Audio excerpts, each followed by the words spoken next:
SBF को आखिर Bahama से कर लिया गया है अरेस्ट। नमस्कार, स्वागत है आपका एक बार फिर से हमारे चैनल फिनस्ट्रीट पे, जहां आपको क्रिप्टो की दुनिया की हर छोटी बड़ी खबर सुनने को मिलती है। तो जानने के लिए वीडियो को एंड तक जरूर देखिए एंड साथ ही अगर चैनल पर पहली बार आए हैं तो चैनल को सब्सक्राइब करना बिल्कुल ना भूलिए एंड बेल आइकन को कर लीजिए क्लिक, ताकि ऐसी इन्फॉर्मेशन आपको आगे भी देखने को मिलती रहे। शुरुआत करते हैं पहली खबर से। एसबीएफ को फाइनली बहामा से अरेस्ट कर लिया गया है।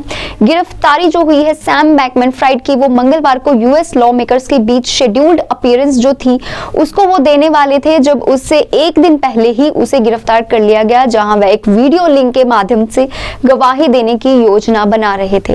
तो सैम बैंकमैन-फ्राइड जो कि फाउंडर हैं एंड एफटीएक्स को चलाते थे, जब तक कि उनको लिक्विडिटी क्रंच का सामना नहीं करना पड़ा और वो मजबूर हो गए क्रिप्टो करेंसी एक्सचेंज को कि बैंक्रप्सी के लिए फाइल करें, और फाइनली लास्ट मंथ उन्होंने बैंक्रप्सी को डिटेल जो था वो भी उन्होंने बता दिया था कि वो बैंक्रप्सी के लिए फाइल कर रहे हैं। अब मंडे को उसे अरेस्ट कर लिया गया बहामास में। क्रिमिनली उस पर चार्ज लगाए गए हैं यूएस प्रोसिक्यूटर्स के द्वारा। तो ये एक्सचेंज लॉन्च हुई थी 2019 में एंड ये बेस्ड है बहामास के ऊपर। फाइनली नवंबर 11 को इसने बैंक्रप्सी के लिए फाइल किया था, जो भी बहुत ज्यादा स्ट्रगल कर रही थी मनी को जुटाने में, ताकि स्टाफ को उनके पैसे वापस किए जा सके और कोलैप्स से बचाया जा सके। और कोलैप्स के चलते जो ट्रेडर्स हैं वो लगातार उन्होंने $6 बिलियन इनके जो प्लेटफॉर्म थे इनसे विड्रॉ करवाए थे जस्ट 72 आवर्स में, जिससे काफी ज्यादा लिक्विडिटी प्रॉब्लम इसको फेस करनी पड़ी थी और बैंक्रप्सी के लिए फाइल कर दिया गया था।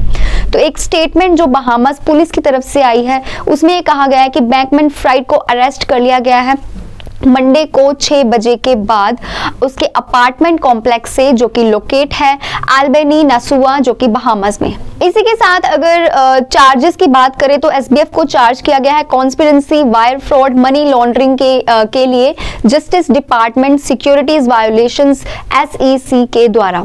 तो बैंकमैन-फ्राइड जो थे वो आपको बता दें सिर्फ पहले मेंबर थे एफटीएक्स के इनर सर्कल में, और इस इनर सर्कल में इंक्लूडेड जो अदर पर्सन्स थे वो थे कैरोलिन एलिसन, जो कि फॉर्मर एंड सीईओ हैं एलामेडा रिसर्च के, और एसबीएफ की फॉर्मर गर्लफ्रेंड एंड एफटीएक्स के को-फाउंडर गैरी वांग, जिन्होंने इस इंडिक्टमेंट में जिनके नेम जो हैं वो लिए गए हैं। लेकिन आपको जानकर हैरानी होगी कि सैम बैंकमैन-फ्राइड अरेस्ट तो हो गए हैं, लेकिन इस सारी चीजों का ब्लेम जो है वो उसने बाइनांस के सीईओ सीजी के ऊपर लगाया।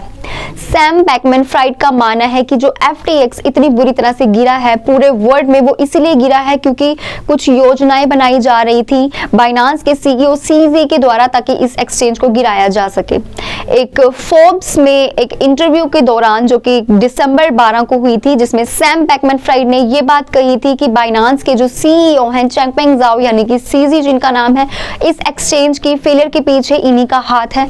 बैंकमैन-फ्राइड ने क्लेम किया कि जो ज़ाओ हैं वो इंटेंशनली जानबूझ करके वो ये चीज कर रहे थे, एफटीएक्स को गिराने की कोशिश कर रहे थे ताकि वो अपने कंपटीशन को एलिमिनेट कर सके। सो सैम बैंकमैन-फ्राइड ने एक बार फिर से एलिगेशन सीजी के ऊपर लगाए हैं कि जो सीजी है वो झूठ बोल रहा है, और साथ ही उन्होंने ये भी क्लेम किया कि वो बिल्कुल अनअवेयर थे कि इस एक्सचेंज के ऊपर ऐसा कोई नेगेटिव इंपैक्ट पड़ सकता है, और एक्सचेंज पर ही नहीं crypto market and broader industry के ऊपर इतना नेगेटिव इंपैक्ट पड़ेगा, इस बात से वो बिल्कुल जानू नहीं थे। तो आखिर क्या बात हुई है दोनों के बीच में, अगर इसकी बात करें तो ये जो कॉन्फ्लिक्ट है दोनों के बीच में, सीजी के बीच में और एसबीएफ के बीच में, तो इन काफी ज्यादा लाइमलाइट में बना रहा है। बट जो ब्रेकिंग पॉइंट इस लड़ाई में आया वो देखने को मिला नवंबर 6 को, जब चैंगपेंग ज़ाओ यानी कि जो सीईओ हैं बाइनांस के, उन्होंने ये ट्वीट किया कि उनके ऐसे कुछ प्लान्स है कि वो लिक्विडेट करेंगे सारे एफटीटी टोकन्स को, जो कि कंपनी एफटीएक्स की जो नेटिव टोकन है उसको वो हेल्ड किए हुए हैं, तो उनको वो लिक्विडेट करेंगे। तो इस रिस्पॉन्स में रिसेंट जो रेवल्यूशंस है वो एफटीएक्स की लिक्विडिटी के बारे में दी गई थी, और उसी दिन एसबीएफ ने ये अफर्म किया था कि जो एफटीएक्स है उसको कोई भी किसी तरह के लिक्विडिटी इश्यूज नहीं है, एंड रूमर्स जो है ऐसे इसके कॉम्पिटिटर यानी कि बाइनांस के सीईओ के द्वारा जानबूझकर फैलाए जा रहे हैं ताकि कंपनी की इमेज को डैमेज किया जा सके, हर्ट किया जा सके। सैम बैंकमैन-फ्राइड जस्ट बहामास से जो है कुछ ही घंटे पहले आज अरेस्ट हो चुके हैं। इसको लेकर क्या आपके पॉइंट ऑफ व्यूज है नीचे कमेंट सेक्शन में जरूर शेयर करिए।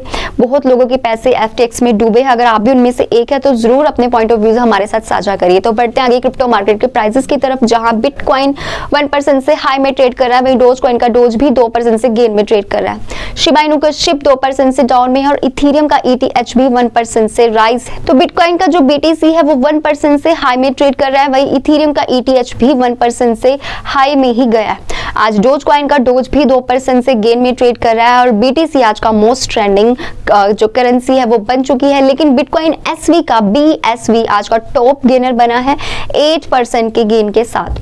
तो आज का टॉप गेनर बिटकॉइन SV यानी कि BSV है, जिसमें 8% का गेन देखने को मिला। वहीं इसके ऑपोजिट साइड टॉप लूजर की अगर बात करें तो वो बना है ट्रस्ट वॉलेट टोकन का TWT, जिसमें 12% तक का लॉस देखने को मिला है। अदर आल्ट कॉइन्स की बात की जाए तो सोलाना के सोल का प्राइस भी आज 1% से हाई में है। वहीं रिपल का XRP आज 2% से गेन में है। कार्डानो का ADA भी 0.66% से हाई में ट्रेड कर रहा है। बाइनांस का BNB 4% से डाउनवर्ड ट्रेंड में जाता हुआ देखा गया। तो मीम कॉइन्स की अगर बात करें तो मीम कॉइन्स में डोज कॉइन का जो डोज है उसमें 2% तक का राइज देखने को मिला और शिबा इनू का शिब भी 2% से डाउनफॉल में। एवालांच के अवेक्स की अगर बात करें तो 1% से ये हाई में है। वहीं आवे का आवे भी आज गेन में ही ट्रेड कर रहा है 1% के साथ। इसी के साथ आज सारी क्रिप्टो मार्केट एक बार फिर से ग्रीन में ट्रेड करती हुई देखी गई। So that's all for today's video and that's all for today's crypto news. I hope you found this video useful and interesting. आपके कोई डाउट्स हो नीचे कमेंट सेक्शन में पूछ सकते हो। मिलते हैं अगली वीडियो में। Stay tuned until next update.